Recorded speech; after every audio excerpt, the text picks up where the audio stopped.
शुरू में ही जब आप दिशा समझ रहे ना, दिशा से भटक जाएंगे। ये जो हुआ है ये दिशा से भटक करके करवाया गया। ये यदि समझाने वाला तथ्य रहता ना कोर्ट को या सरकार को स्टार्टिंग में ही, तो विश्वास के साथ कहता हूं आज ये लोग बेघर नहीं होते। यदि सही से समझाया जाता, गाइडलाइन दिया जाता है। राजा इसलिए बोल रहे हैं, पहले वो कहते थे नेता तो अभी गाली शब्द बन गया है। पहले कहते थे जनता, और हम कहते हैं जनता जनार्दन। दोस्तों नमस्कार। दोस्तों नालासोपारा आचोले विजयलक्ष्मी नगर 41 बिल्डिंग का मामला लगातार हम उस पर कवरेज बता रहे हैं, लगातार हम आपको उसकी अपडेट दे रहे हैं। आज हमारे साथ लोकतांत्रिक लोक राज्य पार्टी के अध्यक्ष अमित चौधरी जी है। ये भी इन लोगों का कैसे पुनर्वास हो उसको लेकर अपनी तरफ से प्रयास में लगे हुए हैं। बात करते हैं सीधे इनसे और जानते हैं कि इस मामले में इनके प्रयास में अब तक क्या प्रोग्रेस आई है और क्या प्रोसीजर शुरू है। अमित सर, बहुत बहुत स्वागत आपका। धन्यवाद आपका। बोलिए। 41 बिल्डिंग का जो मामला है, आप उसमें प्रयास कर रहे हैं। आपने आज़ाद मैदान पर आंदोलन भी किया, उसके बाद में बताइए कि शुरुआत प्रोसीजर क्या हुआ और अभी किस सिचुएशन पर कहाँ मामला अटका हुआ है।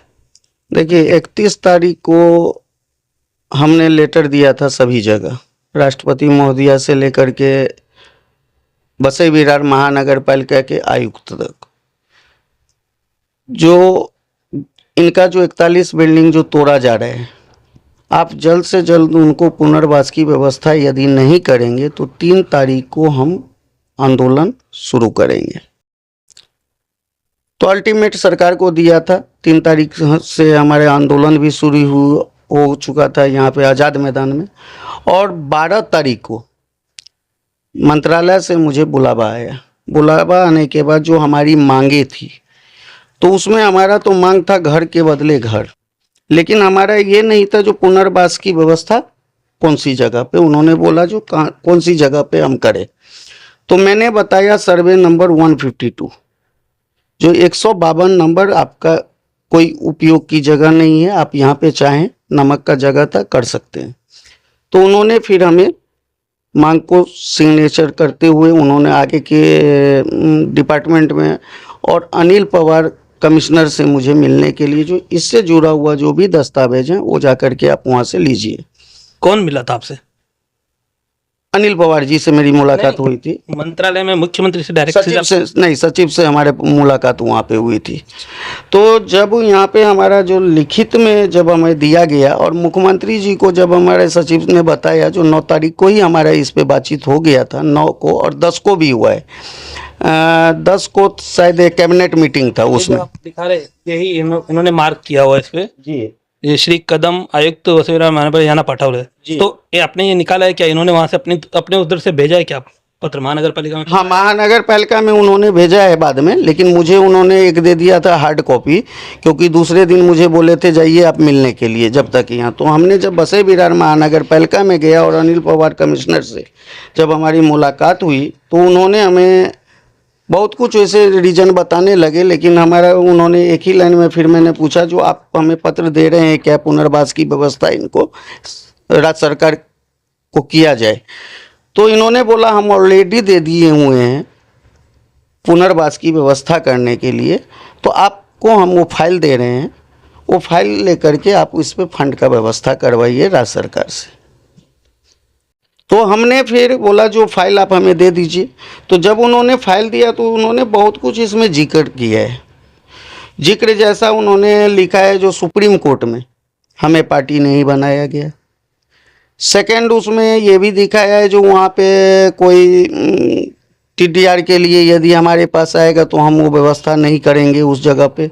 तीसरा पॉइंट उन्होंने लिखा है राज्य सरकार को भी, जो सुप्रीम कोर्ट का जो रिहैब का जो पॉइंट था, क्योंकि देखिए पुनर्वास का मतलब है जो कहीं से भी आप जाइएगा, या वो आप सुप्रीम कोर्ट तो आप पहले जा चुके थे, रिहैब का उन्होंने इशारा किया है गवर्नमेंट को। ये इन्होंने सुप्रीम कोर्ट ने नहीं कहा जो आप दे ही दीजिए और पालघर का GR लागू कर दीजिए, उन्होंने ऐसा नहीं कहा।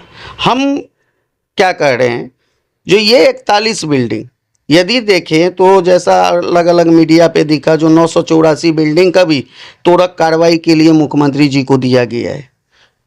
तो यदि 984, तो बसई तालुका पालघर जिला के अंदर में 80% तो अवैध तरीका से है ऑलरेडी। तो भाई जो लोग मेहनत से कमाए वो सब भारतीय हैं, वो कहाँ जाएंगे?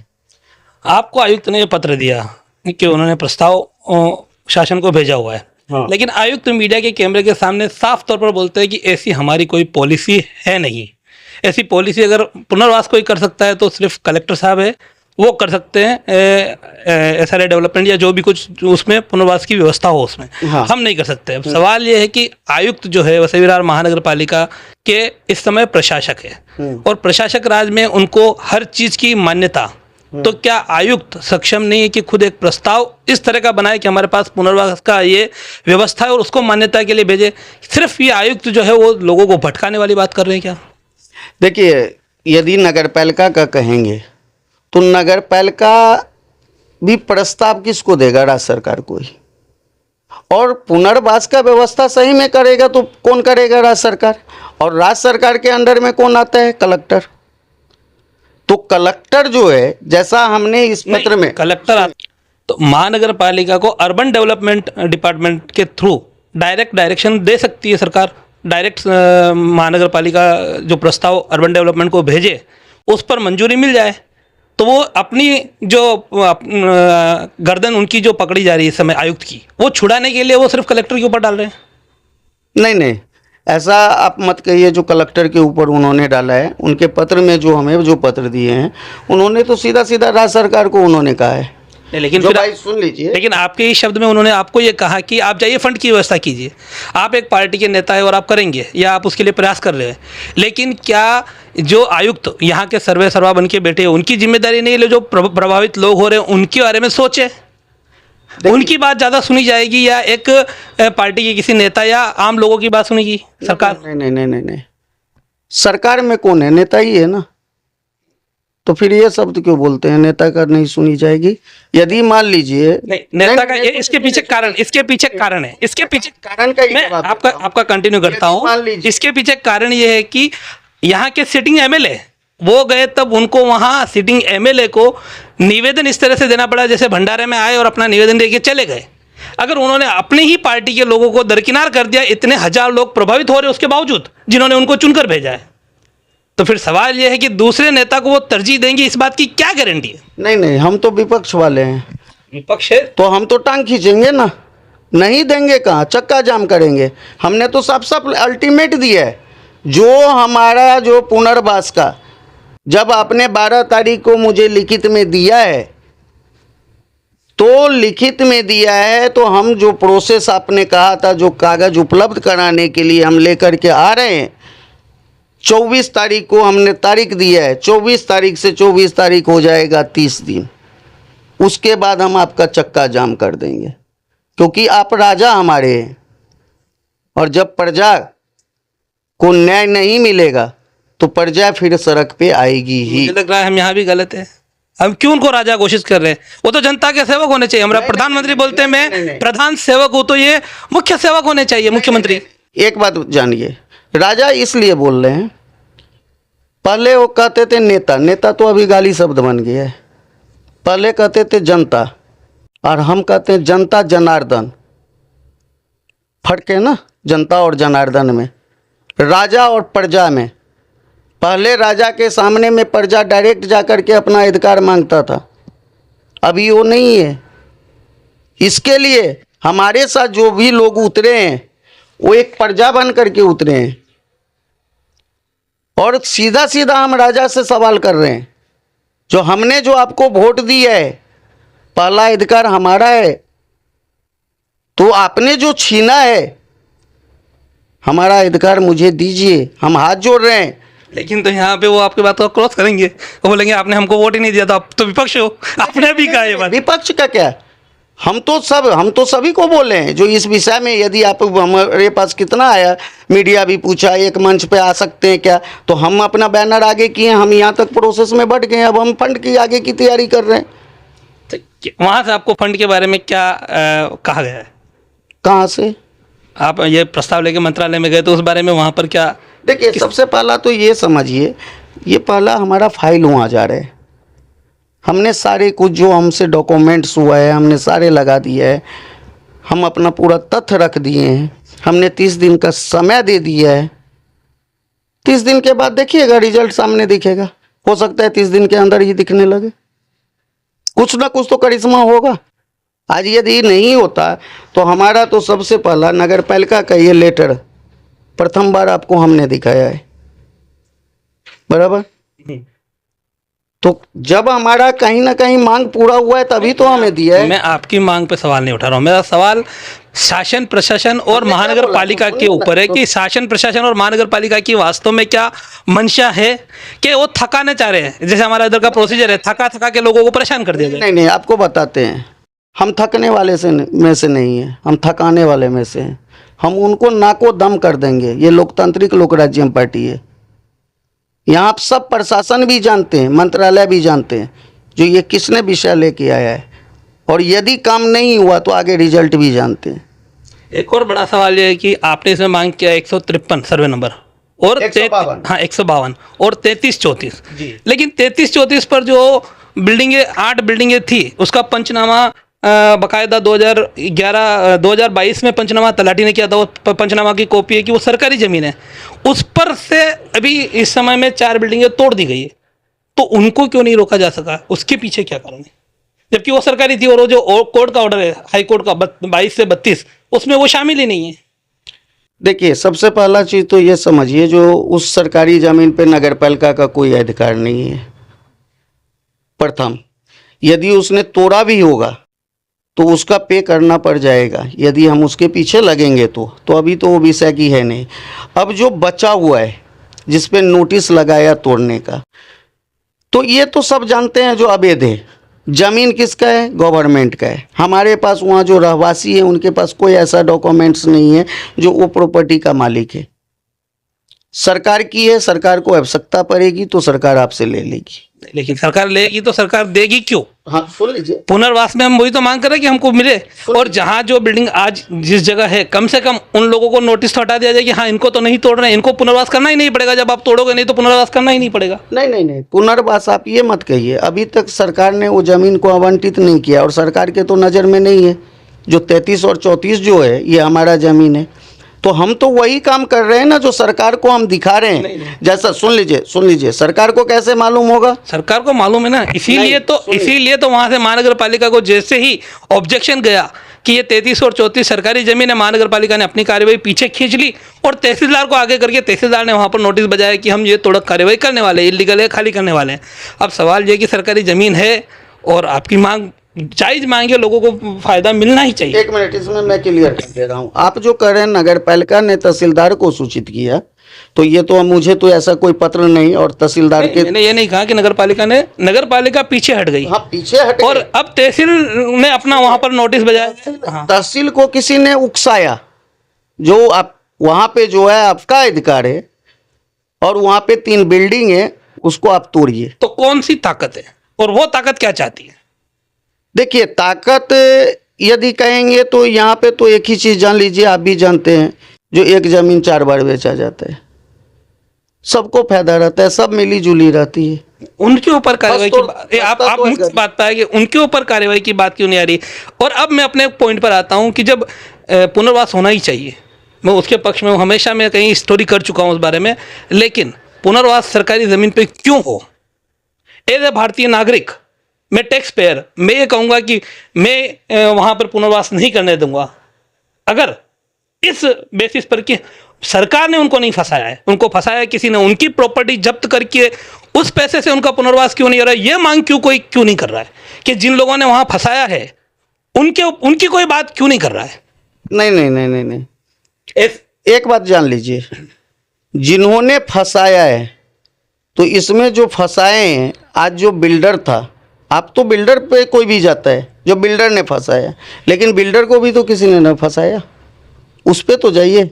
मेन मगरमच्छ कहाँ है? तो वही तो सुनिए ना, तो हम तो वो मगरमच्छ को, लेकिन जो आज की ज़रूरत है पहले उस पर आप फोकस दीजिएगा कि आप मगरमच्छ के पीछे भागिए। मगरमच्छ तो ऑटोमेटिक इसमें सब आ जाएंगे।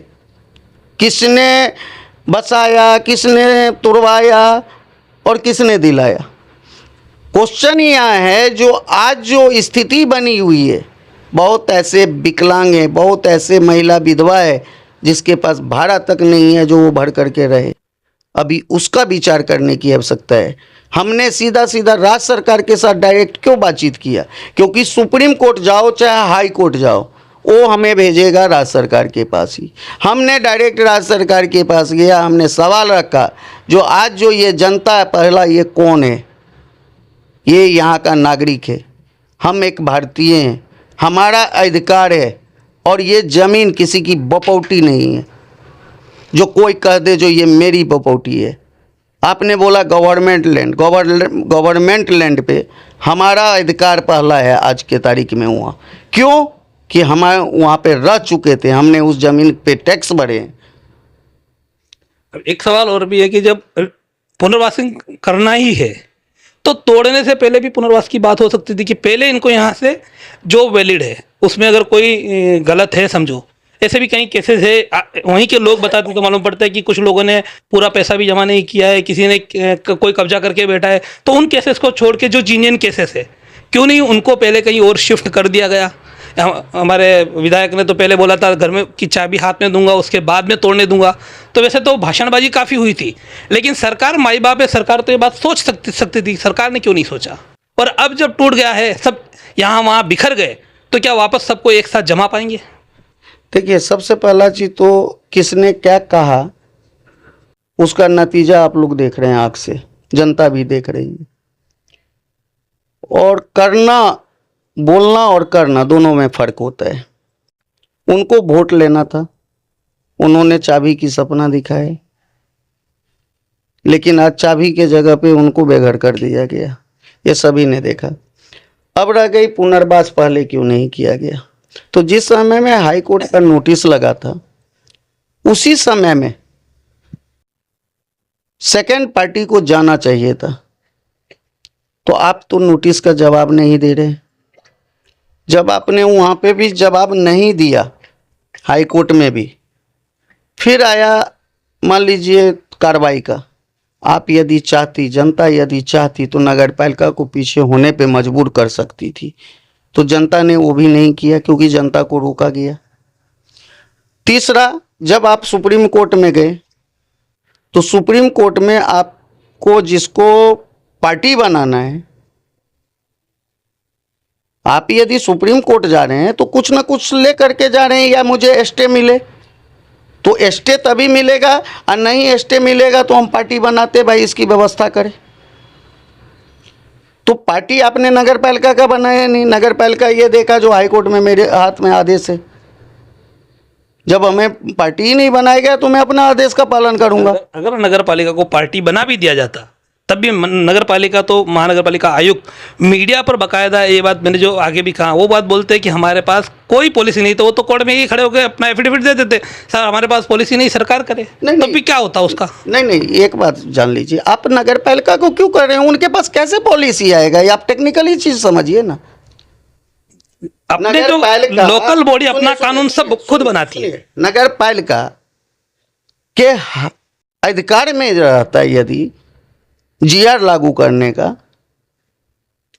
तो यहाँ पे जितने अवैध हो रहे हैं वो होते ही नहीं। सबसे पहला जीआर लागू करना महानगर पालिका के अधिकार में नहीं है, लेकिन पॉलिसी, कोई भी पॉलिसी अपने क्षेत्र में बनाकर सरकार की मंजूरी लेना काम नगर पालिका का है। इस समय महानगर पालिका में लोकल बॉडी मेयर या कॉरपोरेटर है नहीं, महासभा है नहीं, तो वो काम खुद आयुक्त अपने लेवल पर एज ए प्रशासक, और इतने लोग प्रभावित नहीं हो तब आयुक्त की शायद प्रशासक वो इतना लेवल पर काम नहीं कर सकते, लेकिन अभी इतने लोग प्रभावित हो, उस प्रभावित की बात कर आयुक्त उसमें का डालकर ये मांग कर सकते थे। और रही बात आपने जैसा आगे कहा कि आयुक्त ने आपको बोल दिया आप जाइए और फंड लाइए, तो आयुक्त ही क्या कर रहे हैं? सिर्फ कुर्सी गर्म करने के लिए बैठे यहाँ? नहीं, देखिए, आयुक्त ने अपना प्रोसेस किया है। आप भी जानते हैं कोई भी चीज़ का प्रोसेस है, आयुक्त यहाँ से प्रोसेस किया है और हम इसको फॉलोअप कर रहे हैं। दोनों में अंतर है। ये एक अधिकारी है, इन्होंने आगे बढ़ा करके ये अपना काम कर रहे हैं, वहाँ से जब भी रिप्लाई जो भी आवे उसका वो इंतजार है। हम इसको क्या कर रहे हैं, हम खुद से काम कर रहे हैं, हम एक एक पेपर जुटा रहे हैं। हम खुद जाके मंत्रालय में पुटअप कर रहे हैं। हम फिर इसको मंत्री से पूछ रहे हैं, भाई हमने जो जिक्र किया है 30 दिन का टाइम दिया है, तो नगर पालिका किस हिसाब से कर रही है वो नगर पालिका देखे, क्योंकि नगर पालिका तो पहला ही बोल दिया है, जैसा आप कई बार बोले हैं, जो हम और हमने भी बोला है उसके अधिकार में है ही नहीं। जो करेगी राज्य सरकार करेगी, और ये वास्तविकता है। यदि जमीन राज्य सरकार का आप यदि मांग कर रहे हैं तो राज्य सरकार ही करेगा। यदि जमीन केंद्र सरकार का है, जैसा हमने 3 चीज जिक्र किया है, 152 केंद्र सरकार, 33, 34 राज्य सरकार। तो यदि केंद्र सरकार कहती है राज्य सरकार को, या राज्य सरकार कहती है केंद्र सरकार को नहीं 152 दे देते हैं, तो केंद्र नहीं फंड तुरंत देगी राज्य को। राज्य के पास यदि अवेलेबल है तो राज्य फंड लागू करेगी। यदि राज्य के पास भी नहीं रहेगा तो कहेगी भाई हमको, हमारे पास नहीं है एक्स्ट्रा फंड, आप केंद्र को बोलिए। तो इसके लिए हमने क्या किया है, केंद्र को फाइल दे रहे हैं, राज्य को दे रहे हैं, आयुक्त तक को दे रहे हैं, कलेक्टर को दे रहे हैं, राष्ट्रपति महोदया को दे रहे हैं। हम 10 फाइल 10 डिपार्टमेंट को दे रहे हैं, नगर विकास मंत्री के पास दे रहे हैं, क्योंकि मुझे 30 दिन में फैसला चाहिए। आपका 30 दिन का फैसला अगर उन्होंने पॉजिटिव दिया भी, तो भी ग्राउंड पर काम कब होगा, इसके क्या बारे में क्या कहेंगे? कितने साल? एक बात जान लीजिए, ये तो हो गया जोक वाला कहानी। तो हम जोक तो देते नहीं हैं, हम तो जो सत्य है सत्य बताते हैं, और जो सत्य है वो जनता समझती है। हाँ, भली मुझे राजनेता जैसा बोलना नहीं आता, वो उतना बड़ा हम नेता भी नहीं है, लेकिन इतना ज़रूर है जो कलम के आगे में जो है अच्छे को मैं पानी पिलाने की ताकत रखता हूँ। तो हम किसी को भरोसा ये नहीं देंगे, कुछ भी करेंगे हम इसके साथ यदि लग करके, और भगवान से मनाइए 30 तारीख जैसा बोल रहे हैं और सुनना चाहते हैं, 30 दिन के अंदर में यदि हमारा बंदोबस्त हो जाता है फंड का, राज्य सरकार बोलता है मैं दे देता हूँ ज़मीन भी आपको, हम फलना नंबर दे देता हूँ, तो मुझे विश्वास लग रहा है जो उसके पीछे फिर भी हमको लास्ट तक लग करके रहना पड़ेगा। नहीं तो बहुत बड़े बड़े बोलते हैं जो भेड़िए लोग हैं, जो फंड को तहस नहस कर देगा, कई तो उसमें चाहेंगे बेनामी 2, 4, 10 फ्लैट भी अलग अलग नाम पे। तो वो सबको देखते हुए करते हुए खींचा खींची करते हुए तो पकड़ लीजिए 5 साल कम से कम लॉक एंड की होते हुए, घर गृह प्रवेश करवाते हुए। हम यदि लगातार हमारी सब जगह तुरंत काम हुआ, तब कैसा भी कीजिए तो वक्त लगेगा ही, लेकिन जो वक्त एक्चुअल वक्त जो है, क्योंकि देखिए जमीन आवंटित कौन करेगा, राज्य सरकार करेगा। इसके लिए हम कलेक्टर साहब को भी फाइल दे रहे हैं कल, जो भाई आपका भी इसमें रोल शुरू होगा। आपकी जानकारी के लिए एक बता दूं कि जिंदा इंसान अपना कहीं पे भी बंदोबस्त कर सकता है, लेकिन मरे इंसान को 2 गज जमीन चाहिए ही। और सही में सर्वधर्मी दफन भूमि आज बरसों से लटका पड़ा प्रोजेक्ट है। राज्य सरकार की मंजूरी, ये वो कोर्ट, एनजीटी, आज सालों साल से वो लटका है। तो क्या यहाँ पुनर्वास की जो बात चल रही है वो वास्तव में ज़मीन पर वो चीज़ हो पाएगी? देखिए, पुनर्वास तो होगी, क्योंकि उसका उदाहरण भी है बहुत सारा। यदि देखेंगे अलग राज्य का भी यदि लेंगे तो जैसा बगल में ही राजस्थान 5000 झोपड़ा जो है टाउनशिप प्लान में आ रहा था राज्य सरकार के। अब वो लैंड कौन सा था? कलेक्टर का लैंड था, लेकिन सब हो गया था, हाई कोर्ट ने भी आदेश दिया था, लेकिन सरकार ने देखा सही वक्त पे, उनको सरकार को जगाया लोग जा करके, जो भाई एक टाउनशिप प्लान के लिए आप 5000 को बर्बाद करोगे, ये अच्छी बात नहीं। तो राज्य सरकार ने वहाँ फैसला बदला, कलेक्टर ने समझाया राज्य सरकार को, फैसला बदलना पड़ा, नहीं इनको रहने दो, टाउनशिप प्लान बदल देते हैं। तो यही चीज अब आप सही पॉइंट पर आए कि ये तोड़क कार्रवाई क्यों रोकी नहीं जा सकती थी। तोड़क कार्रवाई करके ही आज 2025 है, और 2025 में नया अब डीपी प्लान आने वाला है। हो सकता है कि वो डीपी प्लान ही वहाँ से कैंसिल हो जाए, रिजर्वेशन ही खत्म हो जाए। ऐसे में ज़मीन तो पुरानी है, ज़मीन तो मालिकाना हक की है, और मालिकाना हक की उसको महानगर पालिका ने आज तक टीडीआर दिया नहीं है, यानी कि टेक्निकली कहीं पर भी वो ज़मीन महानगर पालिका की आज नहीं है, जो सर्वे नंबर 22 से 32 है। टेक्निकली वो ज़मीन कहीं पे भी नहीं है। तो ये चीज़ क्यों नहीं कर दिया गया? इतना झमेला ही नहीं होता था, इतना टूटता नहीं था। उनको जो बिल्डिंग वहाँ पर है उन्हीं को रेगुलाइज कर दिया जाता था और इसका एक रास्ता निकल के वहाँ एक क्लोज ही आ जाता था कि इस बार सिर्फ इसको छूट दी जा रही है क्योंकि इसमें लोग प्रभावित हो रहे हैं, लेकिन इसके आगे इल्लीगल को बढ़ावा नहीं मिले, इसके लिए इस तरह की चीज़ें मान्य नहीं होगी। ये हो सकता था कि नहीं? क्या इसके लिए प्रयास किए गए? राजनीतिक लोग हो, सामाजिक लोग हो या महानगर पालिका हो? देखिए, शुरू में ही जब आप दिशा समझ रहे ना, दिशा से भटक जाएंगे। ये जो हुआ है ये दिशा से भटक करके करवाया गया। यदि राज्य सरकार या कोर्ट को, जैसा मैंने बोला, हाई कोर्ट जब नोटिस दिया था, हाई कोर्ट को सही व्यक्ति जा करके सही एडवोकेट करके वहाँ पे जाता, जो नहीं, आप इतने लोगों को बेघर यदि करेंगे, भली वो ऑनर कह रहा है जो ये हमारा जगह खाली कीजिए,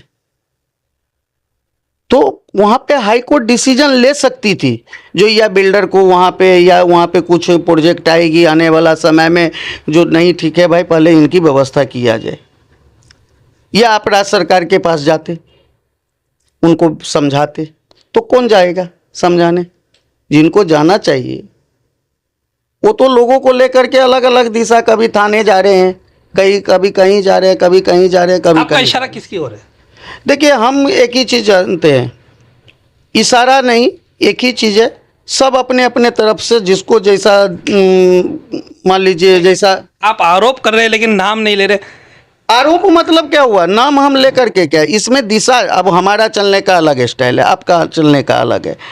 अब जो काम होने वाला है मंत्रालय से, वो काम को आप जाएंगे पालघर में करने के लिए, तो होगा क्या? जहां पे आपको अपनी आवाज को, तथ्य को रखना है, नुकसान दिखाना है, लोग वहां इतने सालों से रह रहे हैं, सबकी यादें हैं, कितने बच्चे की भविष्य खराब हो गया, इसमें सरकार को भी नुकसान है। आज यदि पुनर्वास करेगा तो सरकार को ही फंड देना पड़ेगा। आज यदि सरकार उसी पे किसी भी प्रकार से टैक्स लगा करके, लेकिन ये करने वाला व्यक्ति चाहिए था। जैसा मेरे सवाल में वही पॉइंट था कि अगर ये इनको रोक दिया जाता तो पुनर्वास की नौबत ही नहीं आती। इतना हजारों करोड़ का जो अब सोच रहे कि वो ज़मीन पर बहुत मुश्किल है, इतना आसान नहीं है, नाको चने चबाने जैसा है, तो वो उसकी नौबत ही नहीं आती अगर वो बच जाती, या तो राहत ले पाते। सरकार कोर्ट में ऐसा एक, कोई यहाँ से सरकार के पास जाता और सरकार कोर्ट में ये बात दावा दाखिल करती कि हम कुछ करेंगे, तो ऐसा हो सकता था। देखिए, यदि समझाने वाला तथ्य रहता ना कोर्ट को या सरकार को स्टार्टिंग में ही, तो विश्वास के साथ कहता हूं आज ये लोग बेघर नहीं होते। यदि सही से समझाया जाता, गाइडलाइन दिया जाता है। यहाँ पे गाइडलाइन सबने गलत दे दिया। जिस समय में कोर्ट जाना था आप उस समय में कोर्ट नहीं गए, जिस समय में पार्टी बनाना था उस समय में पार्टी नहीं बनाए, जिस समय में लोगों का आवाज़ सरकार तक लेकर के जाना था, मान लीजिए आप जैसा बोले, मान लीजिए राजा नाइक जी यहाँ के आमदार हैं, तो उनका काम क्या था? सभी जनता को लेकर के जाते मुख्यमंत्री जी के पास, जो हमने इनसे वोट लिया है, आप बैठिए, इस तरह से आप व्यवस्था कर सकते हैं, उनको जगह दिखाते। नहीं तो महाडा में जैसा सुनने में आ रहा है जो खाली है, महाडा का जिक्र करते तो आपको रिजल्ट मिलता। यहाँ पे गाइडलाइन है। हम क्या किए? आंदोलन के जरिए हमने समझाया, हम पत्र में ही समझा दिया हूँ इस तरह से, जो देख करके समझ गए इनको क्या चाहिए। तो मुझे जो पुनर्वास का, मान लीजिए 41 बिल्डिंग था, 41 बिल्डिंग का जो मेरे हिसाब से 150 से 200 करोड़ जाएगा प्रोजेक्ट में, लेकिन 200 करोड़ से पहले जमीन तो आवंटित करना पड़ेगा ना। है लैंड है राज्य सरकार का, राज्य सरकार के नाम पे 7 बार है, उसके लिए आदेश किसको आएगा? कलेक्टर को, फिर कलेक्टर तहसीलदार को भेजेगा, मैं आपकी बात एक बार तहसीलदार फिर पंचनामा करेगा। यहाँ एक बार फिर से आपको मैं टच करना चाहूँगा। आपने कलेक्टर का नाम लिया, बहुत अच्छी बात है। महानगर पालिका आयुक्त तो बोल रहे कि जो कुछ कर सकते हैं वो कलेक्टर कर सकते हैं, क्योंकि सरकारी योजनाएं कुछ भी कलेक्टर के मार्फत आती है और हम कलेक्टर के नीचे हैं। लेकिन आयुक्त ने मंत्रालय में अपनी तरफ से पत्र भेजा, आपने दिखाया। क्या आयुक्त ने कलेक्टर के पास इस तरह का कोई पत्र भेजा कि यहाँ इतने लोग प्रभावित हो रहे हैं, आप उसमें कुछ करिए। क्या कलेक्टर आज तक इस पूरे प्रकरण में सामने दिखे हैं? कभी एक मीडिया में या कभी एक किसी में बयान में आए हैं, या कलेक्टर ने इस पे कोई अपना बयान जारी किया कि वहाँ लोग प्रभावित हो? कलेक्टर माई बाप है जिले का। जिस तरह से राज्य का आपने मुख्यमंत्री को राजा घोषित किया, तो उसी तरह से कलेक्टर जो है वो जिले का राजा है। तो कलेक्टर की तो भूमिका कहीं दिख ही नहीं रही है। मतलब सीधा सीधा बात है कि यहाँ पर पब्लिक की किसी को बात करनी नहीं है। देखिए, जहाँ तक कलेक्टर का बात करेंगे, नगर पालिका का, तो ऐसा ये जो हमारा पत्र है इसमें कहीं पे प्रतिलिपि में लिया नहीं गया है कलेक्टर को। नगर पालिका डायरेक्ट बोल रहा हूँ ना, प्रोसीजर शुरू से ही गलती किया जा रहा है ना, तो मैं उनको मार्फत कलेक्टर भेजना मांगता है। तो मैंने आपको वही चीज बताया, जो जितने भी चीज हुआ है ये हुआ है आपको पूरा के पूरा गलत तरीके से, दिशा भटक भटक करके। एक्चुअली इसमें कैसा होना था, यदि आप जमीन के लिए जाते हैं तो आपको यहाँ से स्टार्टअप करना है। कहाँ से? कलेक्टर के पास से। कलेक्टर से होते होते आपका प्रोसेस जाता कोकन कमिश्नर के पास, क्योंकि कलेक्टर से ऊपर तो कमिश्नर है कोकन के। फिर कोकन से फाइल जाता कैबिनेट में, फिर कैबिनेट आपको। यहाँ पे सवाल है, इतनी प्रोसेस आप यदि करने के चक्कर में जाएंगे तो आपका ये प्रोसेस यहाँ से होते होते होते आपको लग जाएगा 6 महीना। बिल्कुल सही बात है। तो अभी इसी में मैं एक चीज और भी ऐड करता हूँ कि यहाँ तो पब्लिक की रिहाइश की बात हो रही है। पब्लिक की रिहाइश की बात अभी आई क्योंकि ये टूटा है, लेकिन वसई कोर्ट जिसकी हालत दुर्दशा बहुत जग जाहिर है, और वसई कोर्ट को लेकर ये जो प्रोसीजर आप बता रहे हो, इसी प्रोसीजर से पूरा प्रस्ताव सरकार के पास जा चुका है। हाईकोर्ट के माननीय जज आकर जगह 2-3 बार देख चुके हैं, वो जगह आज तक आवंटित नहीं गई है। कलेक्टर कोर्ट है, उसको नए सिरे से बनाने की प्रोसीजर अब तक नहीं हो पा रही। तो ऐसे में क्या इस तरह से जो घर उजड़े हैं वो फिर से बनेंगे, आपको उम्मीद है? सबसे पहला एक चीज आप लोग समझिए, कलेक्टर आपको जमीन कभी भी आवंटित नहीं करेगी,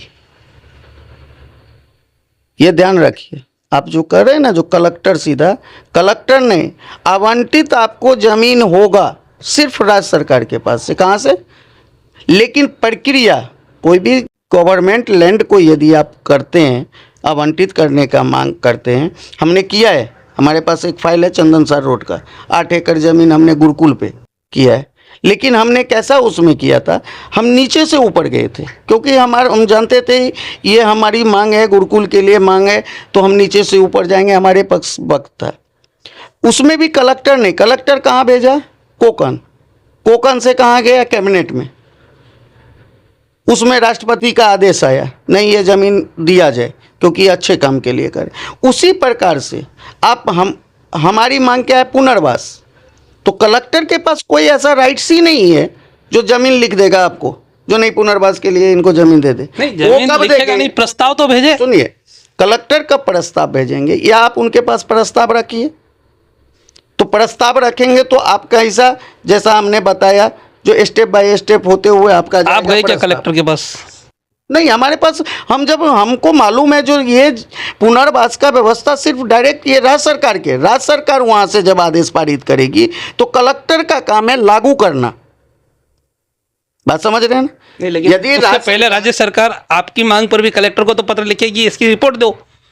वो तो प्रोसीजर होना ही है, इसकी रिपोर्ट दो, ये जमीन का क्या है, वास्तविकता क्या है, इसकी रिपोर्ट दो। अभी क्या है उसका जो भी पंचनामा, सर्वे, वो तो प्रोसीजर तो वही होगा ना। देखिए प्रोसेस जो आप कर रहे हैं ना, वो कहाँ से हो रहा है? मंत्रालय से हो रहा है। फिर यहाँ पे रुकावट नहीं होगा। यदि यहाँ से आप प्रोसेस करेंगे, बात फिर वही, कोई ताकत, मैं क्या बोल रहा हूं? कोई ना कोई ताकत है। तो ताकत तो हर एक जगह है। आप कहेंगे तो कैबिनेट में क्या ताकत नहीं बैठा है आपका? जा करके यहाँ तो से कोई ताकत ये काम रोक रही है, वो ताकत का बोल रहा हूँ। रोक रही है या नहीं रोक रही है, अभी तक तो मुझे नहीं रोक पाई है, और आगे भी मैं कहता हूँ। आपका नहीं, ये पूरा जो प्रोसीजर में उसकी बात कर रहा हूँ। आपको रोक रही, मैं ऐसा स्टेटमेंट नहीं कर रहा हूँ। कोई ताकत है ये जिसकी वजह से इतने लोग आज रास्ते पे आने को मजबूर हुए, और आगे भी क्या उनका भला होगा निकट भविष्य में, तो उसके कोई उम्मीद नहीं लग रही है। देखिए, सबसे बड़ा बात है पुनर्वास का। तो पुनर्वास का मांग तो हो चुका है, लेकिन जहाँ तक प्रोसेस का बात है तो ये कभी भी आप ध्यान रखिए, प्रोसेस जो होता है उसी हिसाब से होगा। हमने क्या बोला, यदि मैं फाइल दे करके छोड़ दूं तो 10 साल में भी नहीं होगा, 20 साल में भी नहीं होगा। इसके लिए तो अदालत में इतने लाखों केस क्यों पेंडिंग है? क्योंकि तारीख पे तारीख आदमी थक जाएगा। हम थकने वाले में से नहीं है, हम लड़ने वाले में से है। हम सीधा फाइल उठा करके जा रहे हैं, चलो तुम्हारा अधिकार है साइन कर, तुमको हमने इसके लिए रखा है, तू अपने जेब से नहीं दे रहा है, हम अपना जमा किया हुआ पूंजी में से मांग रहे हैं। बात समझे? तो हमारे पास किसी की कोई हवा आ जाए तो जब हम डायरेक्ट वहीं पे हैं तो दायां क्या हो रहा है बायां क्या हो रहा है वो उससे हमें क्या लेना देना है। जो ताकत जिसको रोक रही है उसको रोको। हम तो कैबिनेट तक को चैलेंज कर रहे हैं, जिस दिन हमारा काम रोक दे तो कैबिनेट को दिखाऊंगा उस दिन। अरे आज तुम्हारा बारी है, कल हमारा बारी होगा, उसका तो सोचो। तो मतलब सीधे आप फाइट के मूड में हैं। तो सीधी बात है ना, हमारा परिवार है, आज हमारा परिवार यदि बेघर है तो हम सरकार में परिवार के लिए चुन करके हम रखते हैं ना। चर्चा को खत्म करते हैं उसके पहले आखिरी सवाल ये है कि जैसा मैंने आगे आगे कहा, सर्वे नंबर 33 और 34 उस पर 8 इलीगल बिल्डिंग का जिक्र 2022 के तलाटी के पंचनामे में हुआ है। उसमें से कुछ बिल्डिंगें टूट चुकी है, कुछ बिल्डिंग अभी भी बाकी है। क्या जो बिल्डिंग फिलहाल बाकी है, जब तक पुनर्वास की प्रक्रिया आगे नहीं बढ़े तब तक उनको क्या राहत मिल सकती है, एक ये। और दूसरा, जो अभी कुछ लोग एक पिटीशन कोर्ट में डाले हैं और 6 मार्च को हाई कोर्ट ने महानगर पालिका को तलब किया है, उनको सरकार को तलब किया है, बताया कि कोई योजना क्या आपके पास है। तो क्या लगता है उसमें सरकार किस तरह से कोर्ट में प्रस्तुति देगी? आपके अपने अनुभव से क्या लग रहा है? देखिए, सबसे पहला चीज तो एक चीज जान लीजिए, जो तहसीलदार ने जो नोटिस दिया है, जब नोटिस दिया था तो अजीत देशमुख जो महसूल के सचिव हैं, महसूल विभाग उनके पास है, हमने उनको पत्र भेजा था जो वहाँ पे 3 बिल्डिंग ऐसा ऐसा है।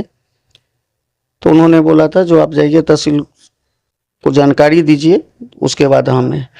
तो ये 3 बिल्डिंग हमने मांगा है, तहसील साहब को भी मैंने अविनाश जी को समझाया है, जो अविनाश जी जनता भी वहाँ पे थी, जो अभी कोई भी ऐसा काम मत कीजिए क्योंकि आपको अभी ज़रूरत नहीं है, और हमने ऑलरेडी पुनर्वास का हमने मांग रखा है।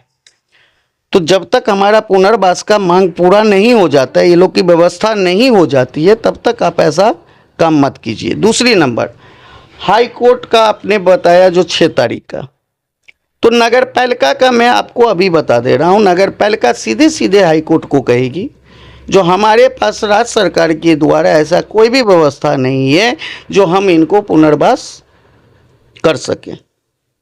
दूसरा नंबर, अब आ गया राज्य सरकार, तो राज्य सरकार हमें मना कहाँ कर रही है?